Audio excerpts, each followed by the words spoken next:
പൊതുജനങ്ങളിൽ കരൾ രോഗങ്ങളെക്കുറിച്ചുള്ള ഒരു അവബോധം സൃഷ്ടിക്കാനായി എല്ലാ കൊല്ലവും ഏപ്രിൽ 19 ലോക കരൾ ദിനമായാണ് ആചരിക്കുന്നത്. ഈ കൊല്ലത്തെ മെസ്സേജ് ഫുഡ് ഇസ് മെഡിസിൻ, അഥവാ ഭക്ഷണമാണ് മരുന്ന് എന്നുള്ളതാണ്. അപ്പോൾ കരൾ രോഗങ്ങൾ പ്രിവെൻറ്റ് ചെയ്യാനായിട്ട് നമ്മൾ ഭക്ഷണ ക്രമീകരണത്തിൽ വരുത്തേണ്ട ചില മാറ്റങ്ങളെക്കുറിച്ചാണ് ഇന്ന് ഞാൻ സംസാരിക്കാൻ പോകുന്നത്.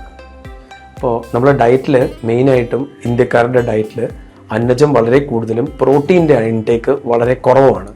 അപ്പോൾ നമ്മൾ ശ്രദ്ധിക്കേണ്ടത് അന്നജം കുറച്ച്, അതായത് ചോറ്, ചപ്പാത്തി എന്നുള്ള സാധനങ്ങളൊക്കെ കുറച്ച് കഴിച്ചിട്ട് പ്രോട്ടീനുള്ള ഭക്ഷണങ്ങൾ കൂടുതൽ ഉൾപ്പെടുത്താൻ നോക്കുക. മുട്ട, ഫിഷ്, ചിക്കൻ, പനീർ, പരിപ്പ്, പയറുവർഗ്ഗങ്ങൾ, ഇതിലെല്ലാം കുറേ പ്രോട്ടീൻ ക്വാണ്ടിറ്റി കൂടുതലാണ്. അപ്പം അങ്ങനെയുള്ളത് കൂടുതൽ കഴിക്കുമ്പോൾ നമ്മുടെ ഭക്ഷണത്തിൽ ശ്രദ്ധിക്കുക. സമീകൃതമായ ഒരു ആഹാരം കഴിക്കാൻ എന്നും ശ്രദ്ധിക്കുക. പച്ചക്കറികൾ, പ്രോട്ടീനുള്ള മുട്ട, പഴവർഗ്ഗങ്ങൾ, ധാന്യങ്ങൾ, ഇതെല്ലാം ഇൻക്ലൂഡ് ചെയ്ത് കഴിക്കാൻ ശ്രമിക്കുക. എല്ലാവരുടെയും ഉള്ളൊരു തെറ്റിദ്ധാരണയാണ് ചെറിയ മിതമായ ക്വാണ്ടിറ്റിയിൽ ആൽക്കഹോൾ കഴിക്കുന്നത് ആരോഗ്യത്തിന് വളരെ നല്ലതാണെന്ന്. പല പഠനങ്ങളിൽ നിന്നും നമുക്കത് വളരെ തെറ്റായിട്ടുള്ളൊരു മെസ്സേജാണെന്നുള്ളത് ഇന്ന് മനസ്സിലായി കഴിഞ്ഞു. ആൽക്കഹോള് കരൾ രോഗങ്ങൾ മാത്രമല്ല 200-ൽ പരം ക്യാൻസറുകൾക്കും കാരണമാണ്. ഒരു തുള്ളി പോലും മദ്യം കഴിക്കാത്തതാണ് ഏറ്റവും നല്ലത്. 2 മുതൽ 3 കപ്പ് ബ്ലാക്ക് കോഫി എല്ലാ ദിവസവും, മധുരമിടാത്ത ബ്ലാക്ക് കോഫി എന്നും കുടിക്കാൻ ശ്രദ്ധിക്കുക. ബ്ലാക്ക് കോഫി കുടിക്കുന്നത് കരളിലെ വീക്കം, അതുപോലെ കരളിൽ ഫാറ്റ് ഉണ്ടാവുന്നത്, ക്യാൻസർ ഉണ്ടാവുന്നത്, ഇതിനെയൊക്കെ തടയാൻ സഹായിക്കും.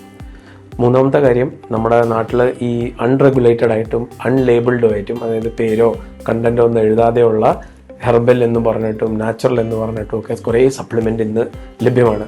ഇങ്ങനെയുള്ള കാര്യങ്ങളൊന്നും വാങ്ങിച്ച് കഴിക്കാതിരിക്കുക. ഇതൊക്കെ കരളിന് വളരെയധികം ഡേഞ്ചറസ് ആയിട്ടാണ് നമ്മൾ കാണാറ്.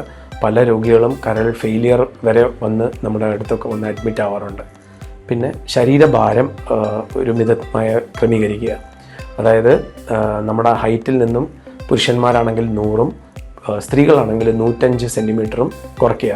അതായത് ഒരു 175 സെൻറ്റിമീറ്റർ പുരുഷനാണെങ്കിൽ അയാളുടെ ഭാരം, ഉത്തമമായ ഭാരം എന്ന് പറഞ്ഞാൽ 75 കിലോഗ്രാമാണ്. അപ്പോൾ എന്തെങ്കിലും ഒരു തരത്തിലുള്ള എക്സസൈസ് എന്നും ചെയ്യാൻ ശ്രമിക്കുക. ഒന്നുമില്ലെങ്കിൽ നിങ്ങൾക്ക് വേറെ എക്യുപ്മെൻറ്റോ ജിമ്മിലോ ഒന്നും പോകാൻ പറ്റിയില്ലെങ്കിൽ നല്ല ബ്രിസ്ക്കായിട്ട്, അതായത് വളരെ വേഗത്തിലുള്ള നടത്തം ഒരു 45 മിനിറ്റ് മുതൽ 1 മണിക്കൂർ വരെ ഡെയിലി ചെയ്യുക. ഒരു 10,000 to 12,000 സ്റ്റെപ്പ് നടക്കാൻ ശ്രമിക്കുക. ഇത്രയൊക്കെ ചെയ്യുന്നതോടുകൂടി തന്നെ നിങ്ങളുടെ കരളിൻ്റെ ആരോഗ്യം നമുക്ക് ഉറപ്പുവരുത്താം. Thank you.